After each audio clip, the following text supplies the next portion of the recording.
Welcome to the Deep Dive. Imagine discovering that your religion's holiest site, the place your ancestors basically bled and died for. Right. The place you've oriented your entire life around, like the absolute geographic center of your spiritual universe, is actually completely vacant. And has been for 600 years. Yeah, exactly. And not physically empty. The stones are still there. Yeah. The altars are burning. Millions of people are still making the pilgrimage. Right, they're singing the songs, doing all the rituals, but the actual divine presence they think they're worshiping, it packed its bags and left centuries ago. And almost nobody noticed. It is a genuinely terrifying prospect, just psychologically speaking. Oh, absolutely. The idea that a massive civilization-defining structure could essentially be operating on a cosmic delay. Yeah. Completely unaware that the battery has been removed. You're going through the motions, but the signal is just dead. Well, that terrifying, paradigm-shattering prospect is exactly what we're unpacking today on the Deep Dive. It's a fascinating one. It really is. We're looking at a textual blueprint that claims this exact scenario isn't just, some hypothetical thought experiment. It's the actual historical reality of ancient Jerusalem. Right. We've got a massive stack of notes here detailing an incredibly intricate framework laid out by Pastor Leon Emmanuel. It's from his work called The Feasts of the Lord Under the New Covenant. And it's important to note the mission today is to explore this not as a sermon, but really as a striking intellectual and architectural puzzle. Exactly. Yeah. Because the author is making this massive structural claim about how ancient traditions are designed to evolve. Yeah, Emmanuel basically argues that the three major biblical feasts, so that's Passover, Pentecost, and Tabernacles. Right. He says they were never intended by their original designer to be permanently locked into their ancient physical forms in the Middle East. Which is a huge claim. It is. He asserts there is a built-in mechanism, hidden in plain sight within the ancient law itself. And it demands that these feasts basically upgrade. They move from external rituals to internal, psychological, and biological realities within the human body. Okay, let's unpack this. Yeah. Because on the surface, that sounds incredibly convenient. It does sound convenient. Right. If you are listening to this right now, you might be thinking, well, of course a modern author would say the physical temple isn't necessary anymore. Because it's not there. Exactly. The Romans destroyed the physical temple in 70 AD. So this just sounds like, a massive historical retcon to explain away a geopolitical disaster. Sure. How does the author defend against the critique that he's just moving the goalpost after the fact? Well, that is the most critical question to ask here, and Emmanuel's defense is entirely based on a highly literal, almost legalistic reading of the original ancient texts. Okay, so he's not just making this up. No, not at all. He doesn't even look at the destruction of the temple in 70 AD to build his case. Oh, really? Yeah, he goes all the way back to the foundational laws given to the Israelites in the wilderness. Specifically, Deuteronomy chapter 16. Okay, Deuteronomy. He builds his entire argument on a mandate that we can call the law of location. The law of location. And this is essentially a strict geographical tether, right? Exactly. Because Deuteronomy 16 says, regarding Passover, that you can't just sacrifice the animal anywhere. Right, you can't just do it in your backyard. Yeah. It explicitly says you must do it, quote, in the place where the Lord chooses to establish his name, end quote. And the specificity of that exact phrase is the engine driving this whole textual puzzle. The place where the Lord chooses to establish his name. Right. Notice it doesn't say in Jerusalem. Huh. Yeah, it doesn't. And it certainly doesn't say wherever you feel like it. And Emmanuel points out that this exact legal terminology is universally applied to the other major feasts, too. Oh, is it? Yeah. Deuteronomy 16.11 demands Pentecost be kept in the place where the Lord chooses to establish his name. And Tabernacles gets the exact same treatment. Okay, so it is a strict logistical mandate. And if you think about the sheer physical burden of this in the ancient world, it's wild. Oh, it was a massive undertaking. Right, like you are an agrarian farmer, you have a family, you have livestock, you have crops. You can't just take a vacation. Exactly, but 3 times a year, you cannot just hold a local festival in your village. You have to pack up, leave your land totally vulnerable, and physically travel miles and miles across really rugged terrain. Just to stand in a specific ZIP code. Right, just to stand in one specific spot. Because in this ancient paradigm, the authority isn't ubiquitous. It's highly localized. Localized, okay. The validity of your worship is entirely dependent on you standing in the correct geographic radius of where that name is actively residing. Which sets up an incredible historical timeline. Because according to this text, that localized presence was highly mobile. It was a moving target. Yeah. It's like a nation whose capital city isn't a permanent piece of real estate like Washington, D.C. or London. Right. Instead, the capital is just wherever the leader's motorcade happens to park. I love that analogy. Thanks. But seriously, if you go to file your tax returns at the old Capitol after the motorcade leaves, your paperwork is totally invalid. It's completely void. And Emmanuel traces the movement of this motorcade over roughly 700 years of ancient history. 700 years. Yeah, he starts at Shiloh.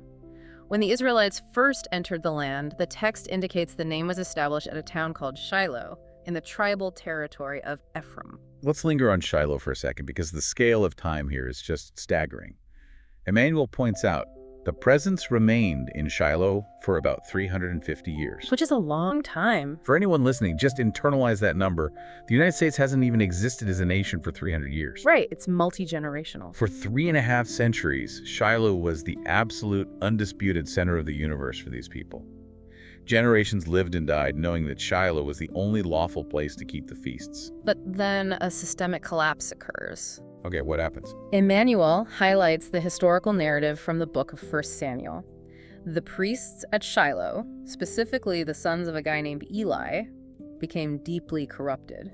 Wait, what does corrupted actually mean here? Are we talking about like a slight deviation in ritual or something more fundamental? Oh, it was fundamental. Because why would a divine presence completely abandon a 350-year-old institution over a technicality? It wasn't a technicality, it was a complete inversion of their purpose. Really? Yeah, the text describes these priests essentially running a mafia racket on the sacrifices. A mafia racket? They were taking the best meat for themselves by force before it could even be offered to God. Oh, wow. And they were sleeping with the women who served at the entrance of the tent of meeting. So it's just total abuse of power. Total abuse. They were taking a system designed for human communion with the divine and turning it into a mechanism for profound, unchecked, narcissistic consumption. They treated the divine presence like a vending machine they owned the keys to. That's exactly it. So the presence responds to that localized corruption by simply leaving. It abandons Shiloh. It just abandons it completely. Completely. And the psychological shock to the nation is just palpable in the ancient texts. I bet. The Philistines capture the Ark of the Covenant, Shiloh is eventually decimated, and the motorcade moves. Where does it go? It relocates to Jerusalem, right on the border between Judah and Benjamin. But hold on. Let me just ask this. Because if God is traditionally understood by most modern theology as omnipresent, right? Like everywhere all at once. Sure, yeah. How can this text claim his presence is localized to a single tent or a single city? Isn't the author applying a very rigid, literal reading to a text that might have just been poetic? Well, whether you view it as poetic or literal, Emmanuel's point is that the law governing the people was ruthlessly literal. Okay, the law was literal. Exactly. Deuteronomy didn't say, celebrate wherever you feel God's omnipresence. It said, go to the place where the name is established. The legal framework demanded physical proximity to a localized manifestation, and Emmanuel's very clear on this. What does he say? He says, if men had continued to travel to Shiloh to keep the feasts after the presence departed. Which they probably did. Oh, undoubtedly. Maybe out of habit, or because their grandfather went there, or because it was just a shorter commute from their farm. Yeah, human nature. Right. But if they did that, they would have been in direct, willful violation of the law. That is wild. You could be doing all the right rituals. Yep. Singing the exact right songs, sacrificing the exact right animals, but because you are at an address that was correct yesterday but is wrong today, your entire observance is unlawful. Completely unlawful. It's a profound warning that tradition cannot supersede the active, moving presence. And that principle becomes incredibly dangerous when we look at the next phase of the timeline. The Jerusalem phase. Right, because the name stays in Jerusalem for another 350 years. Okay. And during that time, they build a massive permanent stone temple. They coat it in gold. Solomon's temple. Exactly. And they assume, naturally, that because they built a permanent house, the presence will stay permanently. But history operates on a loop. Always. The priesthood in Jerusalem becomes just as corrupt, if not more so, than the priesthood in Shiloh. And here is where we get to the massive theological plot twist you mentioned earlier in the deep dive. This is where it gets crazy. Emmanuel directs us to the visions of the ancient prophet Ezekiel. Ezekiel, yeah. Specifically chapters 10 and 11. Now, Ezekiel is a priest, but he's in exile in Babylon. Right. And he has this terrifying, highly detailed vision of the inner workings of the Jerusalem temple back home. What does he see? He witnesses the localized glory of God, the actual presence, literally lifting off the threshold of the temple and moving away. It just packs up and leaves the multi-million-dollar stone building. It does. It physically lifts off and departs. And the historical fallout is immediate. What happens? Soon after Ezekiel sees this departure in his vision, the king of Babylon lays siege to Jerusalem. Oh. He plunders the holy vessels, he burns the city to the ground, and completely obliterates the physical temple. Just totally wipes it out. Utterly destroyed. But here is the specific detail Emmanuel brings up that absolutely stops you in your tracks. Yes. Because after 70 years of exile, the Israelites come back, right? They do. They painstakingly rebuild a second temple in Jerusalem. And it's smaller at first, but eventually King Herod comes along and expands it into one of the most massive architectural marvels of the ancient world. He was huge. But Emmanuel claims that the localized glory never returned to it. Never. That is the cornerstone of his entire paradigm. That is massive. The second temple, that massive, beautiful structure that existed during the 1st century, the one with the thick veil and the Holy of Holies, he says it was spiritually vacant.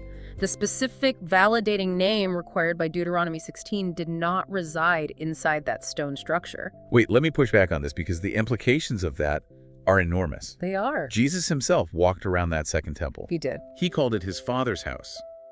He chased the money changers out of it. If the author is claiming it was fundamentally void of the old covenant glory, why was Jesus interacting with it at all? Well, Emmanuel would argue that Jesus interacted with it as a historical monument and really as a gathering place for the people. Okay, like a community center. Exactly. But notice that Jesus also constantly prophesied its total destruction. Oh, it's true. He looked at those massive stones and told his disciples, not one stone will be left upon another. Right. The physical building was still functioning as a cultural center, sure. Yeah. But the active, localized glory that validated the ancient sacrifices had relocated. So where was it? If it left the first temple, and it didn't go into the second temple, but the law still strictly requires people to go to where the name is. I mean, you can't just lose the capital city. Right. The motorcade has to be parked somewhere. It does. And Emmanuel traces the exact exit route from Ezekiel's vision. No, he tracks it.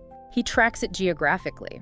Ezekiel notes that when the glory left the city of Jerusalem, it moved east, and it paused at the mountain that is on the east side of the city. Okay. Which mountain? The Mount of Olives. The Mount of Olives, which is basically just a ridge overlooking Jerusalem. Right. So the presence just stops there.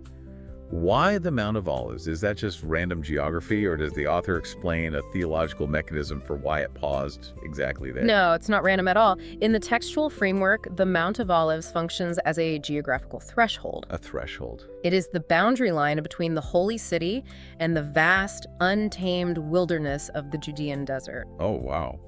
By pausing on that ridge, the presence is essentially looking back at the city it just abandoned. It's lingering at the door before stepping out into the void. That's a powerful image. And according to Emmanuel's timeline, it lingers there in a state of suspended animation for 600 years. 6 centuries of the motorcade just idling on a ridge. Idling, just waiting. While the people in the valley below keep building a stone temple that is essentially a museum, that is a devastating image. It really is.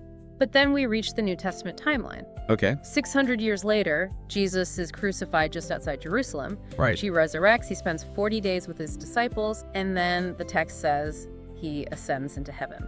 And what is the exact geographical location of his ascension? The Mount of Olives. The Mount of Olives. Exactly. Emmanuel argues that Jesus essentially walks out to that threshold, picks up the localized glory that had been parked there for 6 centuries. Wow. And he removes it from the terrestrial geography of the Middle East entirely. He takes it into heaven. Which completely shatters the operational logistics of the ancient law. Completely shatters it. Because if the glory goes up to heaven, and Deuteronomy 16 says you are legally required to keep the feasts in the exact physical location of the glory. Then how do you keep it? Exactly. How on earth do you keep the law? Humans cannot commute to heaven to celebrate Passover. Which means the presence has to come back down. It has to. But Emmanuel points out that when it returns, it does not return to a piece of dirt, a mountain, or a building made of dead stones. The destination changes. Drastically. Where does the author say the motorcade finally parks? He points to the events recorded in the book of Acts chapter 2, verse 1. Okay. The historical day of Pentecost. He asserts that the glory is sent back to earth, but it falls upon the 120 disciples who were gathered in an upper room. So the human being becomes the new address. Precisely. Emmanuel relies on this brilliant architectural metaphor used in the first epistle of Peter, chapter 2. What did Peter say? Peter writes that believers are being built up as a spiritual house made of living stones. Living stones. I want to just sit with that for a moment because it completely redefines how we think about permanence. It really does. We usually associate strength and permanence with, granite, with marble, with things that are dead and unmoving. But a living stone breathes. It has biology. Yeah. It has consciousness. Yeah. The author is suggesting the ultimate permanent structure isn't geological, it's biological. Biological architecture. And he reinforces this structural logic by pulling in Paul's letter to the Ephesians, Okay. noting that this new temple of living stones is built upon the foundational teachings of Christ and the apostles. Makes sense. But the most critical piece of textual evidence Emmanuel uses to tie this all back to the Deuteronomy law is from the book of Revelation, chapter 22, verse 4. Revelation. Okay. Speaking of the servants of God, it says, quote, "His name shall be on their foreheads." His name. There is the exact legal requirement. Right there. You have to go to where the name is established. For 350 years, it was on a tent in Shiloh. Yep. For 350 years, it was on a stone temple in Jerusalem. And now, the text says the name is established on the human forehead. Therefore, Emmanuel concludes that on the day of Pentecost, the place where the Lord chooses to establish his name, officially, legally, and permanently, became the internal biology and psychology of the human being. Wow. He cites 1 Corinthians 3.16 to drive the nail home. Do you not know that you are a temple of God? So if you are a listener trying to map this out, the capital city has moved from Shiloh to Jerusalem to a ridge on the Mount of Olives to heaven and finally into you. Into the believer. But let's apply this massive geographical shift to the actual feasts themselves. Okay, let's do it. How does moving the temple inside the human body totally reimagine the first major feast, Passover? Because ancient Passover was incredibly visceral and physical. Oh, we really have to remember the sheer brutalism of the ancient requirement. Yeah. Passover wasn't just a quiet prayer service.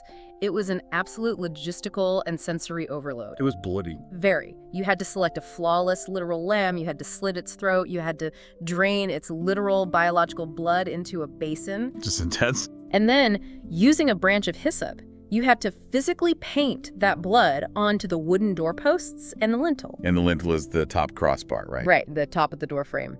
And you had to do this to a physical house on a very specific night of the year, the 14th of the month of Abib. It's a messy, violent, deeply physical act of marking a territory. Yes. But in Emmanuel's New Covenant framework, all of those physical requirements are suddenly obsolete. Completely. Why? Because the location has changed. You are no longer required to go to Shiloh, so you don't need the physical architecture of an ancient Israelite house. Yeah. And you are no longer required to kill a literal animal. Because the text asserts that the ultimate sacrifice has already occurred. Right. Emmanuel cites Hebrews 7.27, asserting that Jesus Christ himself was the Passover lamb, sacrificed once and for all in roughly 33 AD. Okay. So you don't need to repeat an annual physical substitute if the eternal reality has already been accomplished. Yeah, wait, let me just pause there. If the lamb is already dead, and we don't have a physical house in Jerusalem to paint blood on, how does someone today actually observe Passover without breaking that strict law of Deuteronomy? Right, the legal requirement. How do you keep it lawfully? This is where Emmanuel's architectural mapping becomes truly fascinating. Okay, lay it on me. He takes the anatomy of the ancient physical ritual and maps it directly, one-to-one, onto the anatomy of the human being. Oh, wow. If the temple or the house where God now resides is the human body, then the parts of that house must have biological and psychological equivalents. Right. Okay, so in the ancient ritual, the blood went on the lintel. The top of the doorframe. It's the highest point of entry into the house. What does the author say is the lintel of the human body? Emmanuel argues that the lintel of your biological house is your forehead. The forehead. It makes so much sense when you unpack the psychology of it. It really does. The forehead represents the mind, the frontal lobe. It is the seat of intellect, of decision-making, of consciousness. It is the literal doorway through which ideas and beliefs enter the human soul. Exactly. So to keep Passover lawfully today, according to this framework, is not a matter of booking a flight to the Middle East. Right.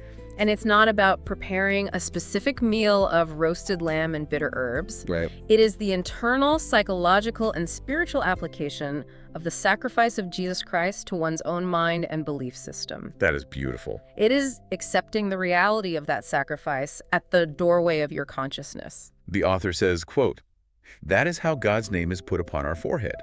It is through the blood of the Lamb applied to our body, which is our house." Yes. And he is incredibly strict about this. Very strict. He is essentially saying that anyone trying to keep Passover the old way, like slaughtering an animal in Jerusalem today, is actually breaking the law. Emmanuel is unequivocal on that point. To try and observe the feast physically is basically to go back to Shiloh after the glory has left. Yeah. It is worshiping at an empty address. The internalization is the only lawful way to keep Passover post-Pentecost. Let's zoom out and look at the theology of this first step. Because Emmanuel is using these feasts as a blueprint for human spiritual maturation. A growth process. Right. What is the technical term for this first phase of development? Theologically, this phase represents justification. Justification. Let's use the ELI 5 method here. Explain like I'm 5. Sure. What does justification actually mean in the context of this internal house? Think of it like a legal real estate transaction. Okay. You have a house, that's your life, your body, your mind, but it's fundamentally compromised. Like a fixer-upper. Worse than a fixer-upper. It has a bad title, there are lean-ins against it, the foundation is cracked with human failure and sin. Yikes. Okay. Justification is not the process of fixing the cracks. It's not. No. Justification is the legal transaction where the debt is entirely cleared. Oh, I see. By applying the blood, the sacrifice of the lamb, to your lintel or your mind, you are legally and spiritually justified. The deed is cleared. So you aren't ignoring the rot in the floorboards. You're just securing the legal right to the property so you can actually begin renovations. You unlock the front door. That is a brilliant way to put it. It makes your house legally clean and suitable to host the presence of God. It is the foundational entry point of faith. But a cleared, unlocked, empty house is just a vacant building. Right. It doesn't mean you're living in it successfully, and it certainly doesn't mean the house is fully restored. Definitely not. So how does the author say this internal house is actually furnished, maintained, and grown? Because that leads us directly into the mechanism of growth, which Emmanuel maps to the second feast in the blueprint. Right, Pentecost. Pentecost. And this is where the historical timeline becomes incredibly cinematic. I love this part. The way Emmanuel describes the transition from Passover to Pentecost is just a masterpiece of dramatic irony. It is a tale of two entirely different offerings happening at the exact same geographical moment in time. Let's set the stage historically for this. Under the Old Covenant, the Feast of Pentecost was known as Shavuot. Yes. What were the specific physical requirements for Shavuot? According to the mandates in Leviticus 23, it was a harvest festival. But the specific offering required was totally unique. How so? The high priest was commanded to offer to God 2 loaves of wheat bread.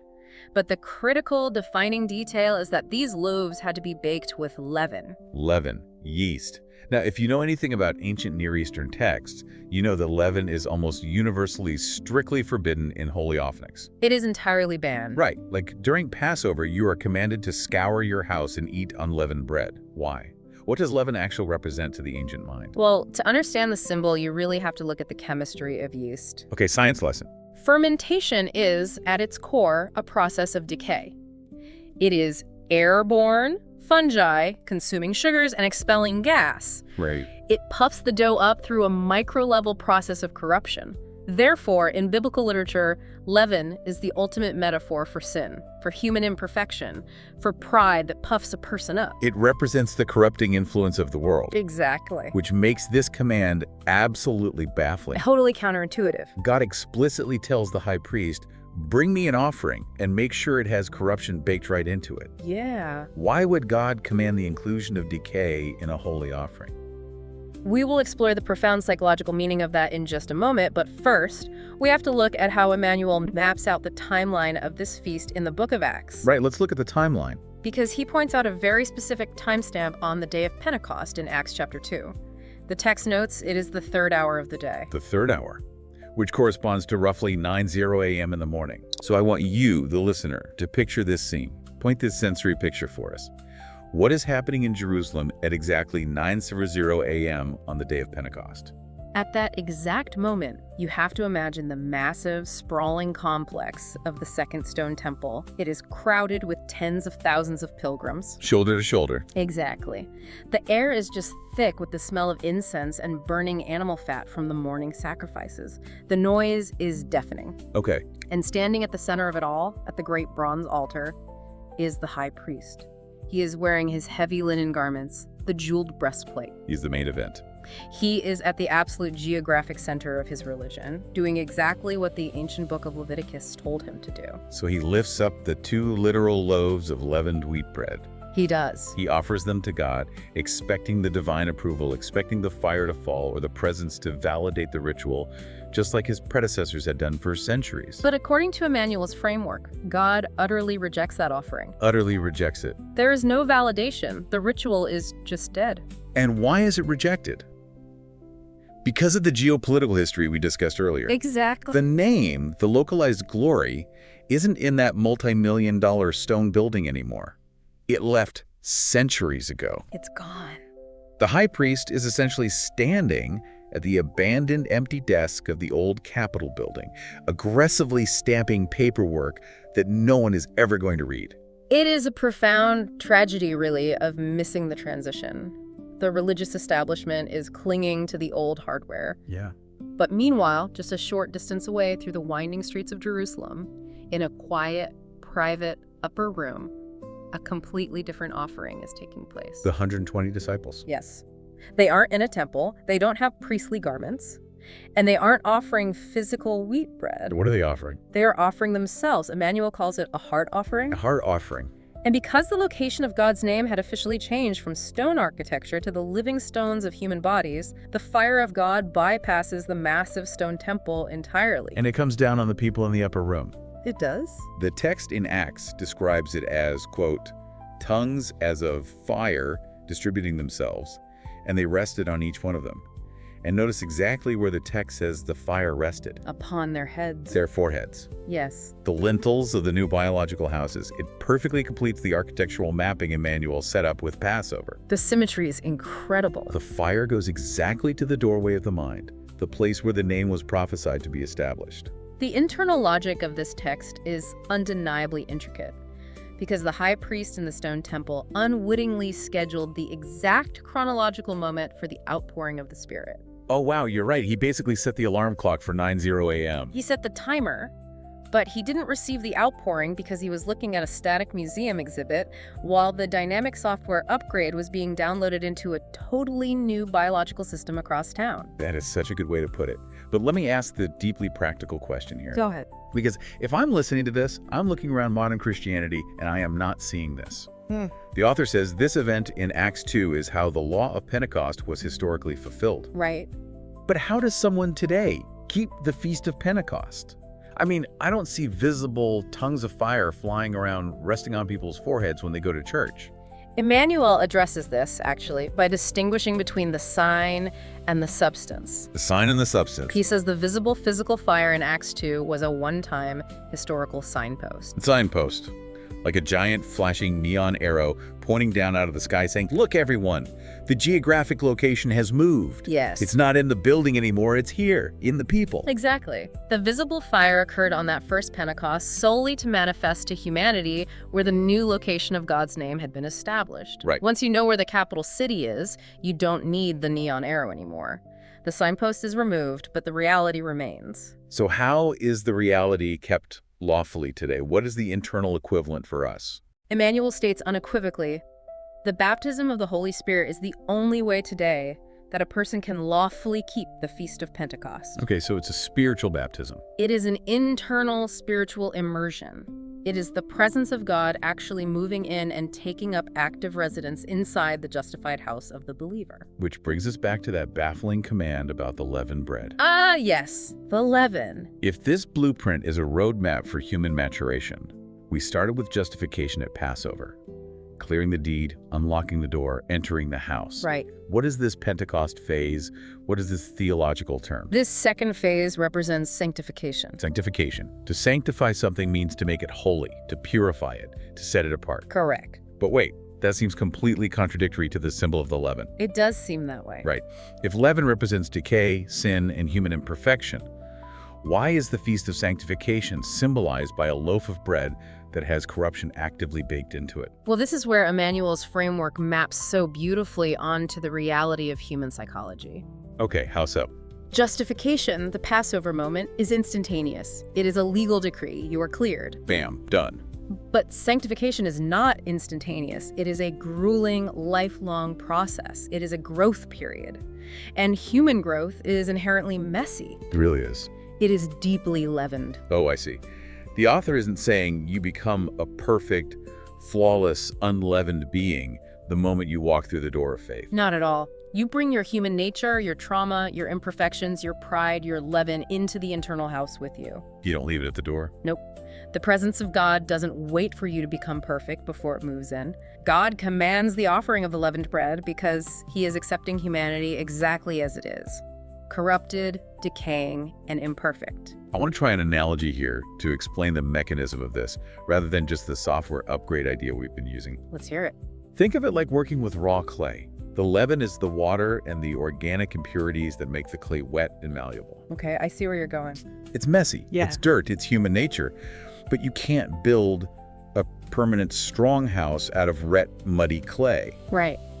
What is the fire of Pentecost doing in this analogy? The fire of Pentecost isn't there to instantly vaporize the clay or burn the house down in judgment. No. The fire acts as a kiln. A kiln. It is the active, intense, ongoing process of heat that bakes the messy, wet, leavened clay into a permanent, hardened brick.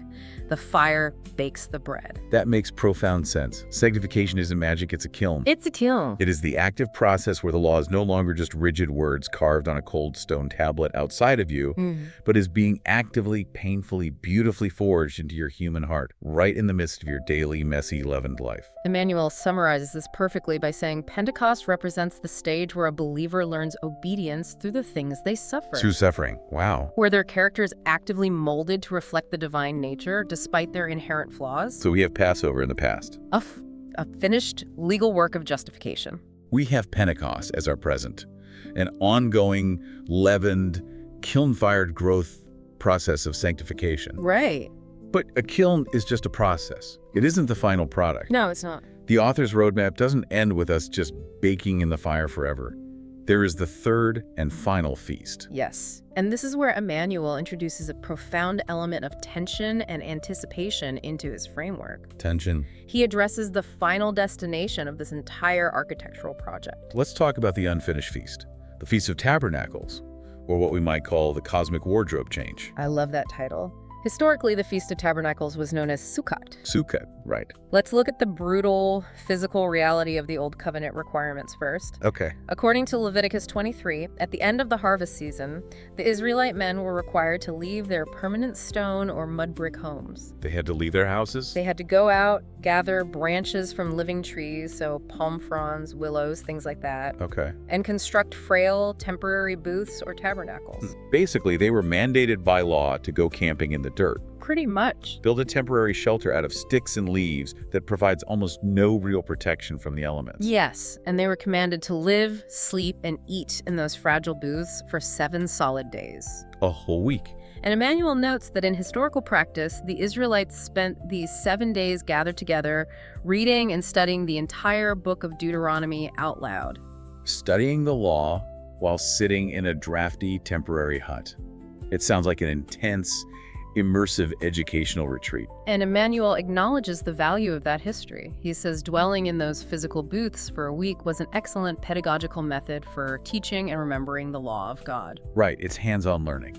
It was a visceral way to signify the law being written on their hearts while they remembered their ancestors wandering in the wilderness. But, and this is the biggest but of the entire textual puzzle, there is a massive caveat. Emmanuel gives a very stark warning to anyone attempting to observe this feast in the modern era. What's the warning? He states that the New Covenant fulfillment of this feast is not something we look back on historically, like Passover in 33 AD or Pentecost in Acts 2. Tabernacles is something we are currently anticipating. It hasn't happened yet. Wait, so if I decide, out of a desire to be biblically accurate, to go onto my backyard today, gather some branches, build a literal booth, and sit in it for a week reading my Bible, the author is saying, I am fundamentally missing the point. According to his strict framework, yes. Wow. He writes, quote, to dwell in a booth at some particular location can easily miss the prophecy in the feast itself. Why? Why would doing the exact physical thing the ancient text commands cause you to miss the point? Because, just like with the blood on the doorpost for Passover and the literal loaves for Pentecost, the physical ritual of the booth was merely temporary scaffolding. It was a biological placeholder pointing toward a permanent internal and eventually external reality. Yeah. The booths, the sukkot, are tabernacles. They are tents. And Emmanuel points out that in ancient Hebrew thought and heavily in New Testament theology, our very physical bodies are considered tabernacles. Our bodies are tents. I want to dig into that because the Apostle Paul, who wrote much of the New Testament, actually made his living as a literal tent maker. He did. He knew exactly how fragile, temporary, and prone to tearing a tent was. Which is why Emmanuel brings in Paul's writings, specifically 2 Corinthians chapter 5, verses 1 through 4, to explain the true meaning of tabernacles. Okay. Paul uses his trade as the ultimate metaphor for human existence. Let's break down that text because the imagery is incredibly visceral. Paul writes, quote, for we know that if our earthly house of this tabernacle were dissolved, we have a building of God, and house not made with hands, eternal in the heavens. Let's pause on that first phrase. Okay. Our earthly house of this tabernacle, that is our current physical biology. Our current bodies. The body that gets sick, the joints that ache, the cells that inevitably decay. It is a temporary booth made of organic branches that are slowly drying out and dying from the moment they are cut. It's the frail hut we are camping in right now. Exactly. But Paul contrasts it with a building of God, a house not made with hands, eternal in the heavens. This is the permanent upgrade. Yes. This is the mansion compared to the camping tent. But Paul doesn't just talk about the architecture. He talks about the psychological toll of living in the tent. He does. I want to read the next part of Paul's quote from the text because it captures the human condition so perfectly. Go for it. Paul says, quote, for in this we groan, earnestly desiring to be clothed upon with our house which is from heaven. For we that are in this tabernacle do groan, being burdened, not for that we would be unclothed, but clothed upon, that mortality might be swallowed up of life. That phrase, swallowed up of life, is the absolute crux of the Feast of Tabernacles and Emmanuel's New Covenant framework. The psychology of groaning is so real. I mean, anyone listening to this who has ever suffered chronic pain, or watched a parent succumb to dementia, or just felt the sheer exhausting weight of physical existence knows exactly what that groaning is. It's universal. It is the deep friction of mortality. We are burdened by the inescapable reality that our tent is collapsing. But notice Paul's deeply nuanced caveat there. What's that? He explicitly says, we do not desire to be unclothed. Right. Unclothed. This isn't a death wish. This isn't some ancient Gnostic philosophy where the physical body is evil and we just want to escape into the ether as disembodied floating spirits. Right. We don't want to be naked spirits. Right. We desire to be clothed upon. The cosmic wardrobe change. Yeah. We want to take off the fraying, mortal, decaying clothes and put on the immortal clothes. Emmanuel notes that Paul refers to this future glorified body interchangeably as a house, a tabernacle, a building, and as clothing. They all mean the same thing. Basically, yes. There are two distinct sets of clothing in this framework: mortal and immortal. Right now, we are wearing the mortal. The immortal clothing is currently reserved for believers waiting in heaven. So if the ultimate fulfillment of the Feast of Tabernacles is putting on this immortal clothing, when does the author say this actually happens? Does it happen when a person dies? No, and that is a really key distinction. Okay. Emmanuel states that this third and final feast will only be fulfilled historically at the second coming of Christ, the resurrection of the dead. The resurrection. That is the chronological moment when believers receive their glorified immortal bodies. That is the exact moment when the frail branches of the temporary booth are finally and permanently swallowed up by life. So, practically speaking, we are currently living in a state of suspended animation regarding this feast. We're just waiting. We are anticipating, but Emmanuel stresses it is not a passive, lazy waiting. What does he compare it to? He compares our current state to the ancient Israelites wandering in the wilderness for 40 years. The wilderness. Just as they had to spend that agonizing time preparing their hearts, learning obedience, and trusting God for the day, they would finally cross the Jordan River and enter the permanent promised land. Believers today are in a wilderness period of preparation to receive their glorified bodies. Exactly.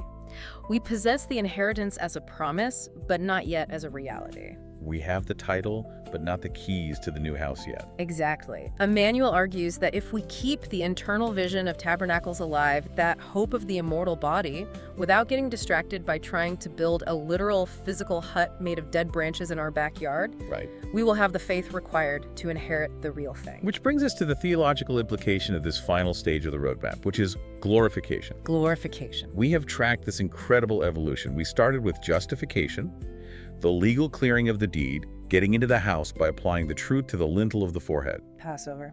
Then we moved into sanctification, the messy, leavened, kiln-fired growth process of the present day. And finally, we arrive at glorification, the total cosmic transformation of the fragile biological house itself into something eternal and immortal. Tabernacles. This is the perfect moment to zoom out and look at the grand blueprint. Yeah, let's do that. Let's synthesize this entire millennia-spanning journey. Because when you step back and look at the whole picture Pastor Emmanuel has painted, it really is breathtaking in its symmetry and its audacity. It is stunning. He isn't just offering a dry commentary on 3 ancient Jewish agricultural holidays. He is outlining a comprehensive 3-tier, psychologically rigorous roadmap for human spiritual evolution. He states his thesis explicitly in the text. He says, quote, "These feast days were not abolished, but their forms were changed to fit with the new covenant." They were changed. He goes on, "The 3 feast days each represent a level of faith in our relationship with God as we mature spiritually as children of God." Let's bring this directly to the listener. Good idea. Why should you, listening in your car or at the gym right now, care about a theological interpretation of ancient agrarian festivals? Because the architectural elegance of this framework speaks to a universal human experience, regardless of your specific theological background. Right. It is a story of maturation. It is the journey of moving from an external state of rigid, fearful, rule-following. Like having to sacrifice an animal at a specific geographic coordinate just to appease an angry deity. Exactly. Moving from that to a fully internalized, organic, matured state of being. It's the exact same journey a human takes from childhood to adulthood. It really is. When you are a toddler, you need external, literal rules. Don't touch the hot stove. Look both ways before crossing the street. Go to bed at 8 p.m. You need boundaries. The rule's outside of you, and you obey it out of fear of punishment or desire for reward. But a mature adult doesn't need someone to yell at them to not touch a hot stove. Hopefully not. Right. They have internalized the principles of safety, health, and wisdom. The rule isn't external anymore, it is fundamentally woven into their character. Exactly. The law is written on their heart. Justification, the Passover stage, is absolutely necessary. But, as Emmanuel points out, it is only the first step of childhood. It's just the beginning. You cannot stay huddled at the doorway forever. You must move into Pentecost. You must endure the kiln. Yeah. You must go through the messy growth period where you learn internal obedience. You have to bake the bread. You have to deal with your own leaven. And all of that painful growth points toward the final step, tabernacles. glorification. And here is where Emmanuel delivers what I think is his most profound and challenging conclusion regarding the ultimate goal of this entire blueprint. Yes, because this is the question I had when I read the notes. What actually happens to the people who reach this third stage? It's a great question. What is the point of being glorified? Is it just a selfish reward? Do you just get your immortal body so you can sit around on a cloud and play a harp forever while the rest of the universe burns? Far from it. The text states that those who successfully navigate this roadmap and reach this final step are declared to be, quote, mature sons of God who reflect the image of their heavenly Father. They are mature. They aren't toddlers needing rules anymore. They are full-grown adults in the cosmic sense. And because they are fully mature, Emmanuel notes they are entrusted with something massive. What's that? Kingdom authority. Kingdom authority. That phrase implies heavy responsibility. Very heavy. It implies governance, it implies action, not passive rest. It does.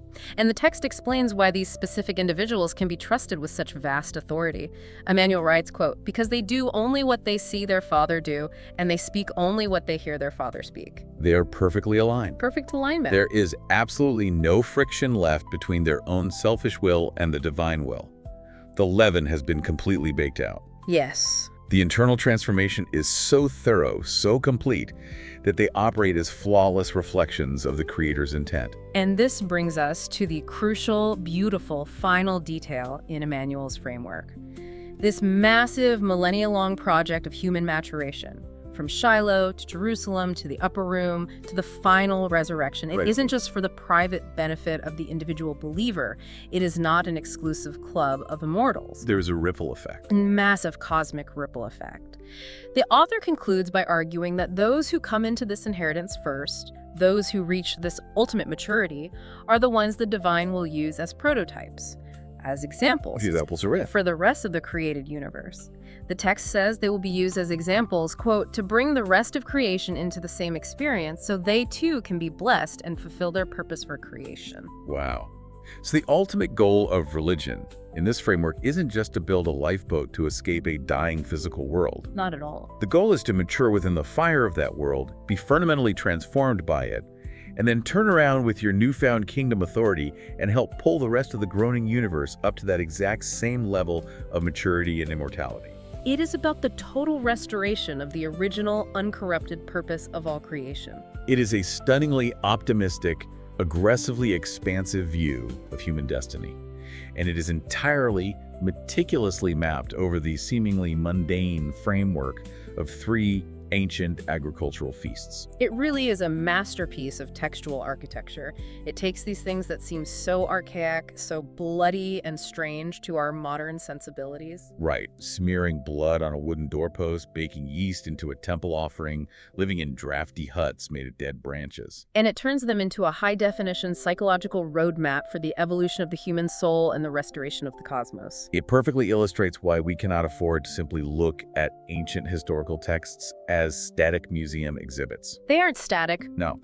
When you view them through the right interpretive lens, they cease to be dead history and reveal themselves as dynamic living structures. Which brings us to the end of our journey today. Let's briefly recap the staggering ground we have covered from Pastor Emmanuel's source material. Let's do it. We started on the dusty, corrupt roads of ancient Shiloh, tracking the physical movement of a localized divine presence over 700 years of geopolitical turmoil. We watched that localized presence abandon a corrupted priesthood, leave the city of Jerusalem, pause in suspended animation for centuries on the Mount of Olives, and finally be taken into heaven, only to return and fundamentally change the entire geography of faith. It moved from massive dead stone temples to the living, breathing biology of the human body. We saw how the violent external wooden cross of Passover was internalized, becoming the legal justification applied to the lintel of the human mind.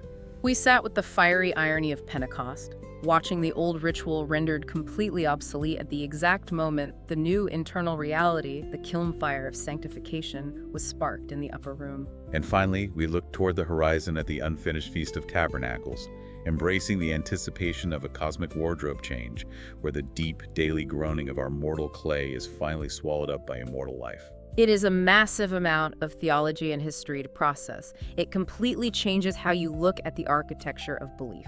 Which leads us to a final thought for you, the listener. to mull over as you go about your day.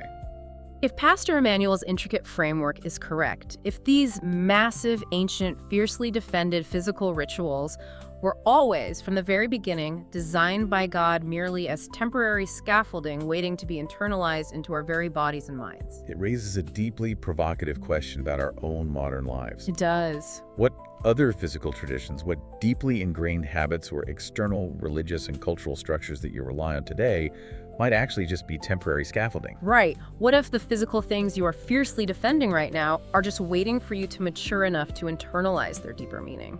Are you still exhausting yourself trying to travel to Shiloh, completely unaware that the reality you're looking for has already moved inside of you? That is a question that will definitely stick with you and hopefully challenge you to inspect the scaffolding of your own life. Thank you so much for joining us on this deep dive. We hope it has challenged you to look past the surface level of the text you encounter, to shatter that thick museum glass, and to search for the living blueprints hidden inside. Until next time, keep questioning, keep unpacking, and keep exploring.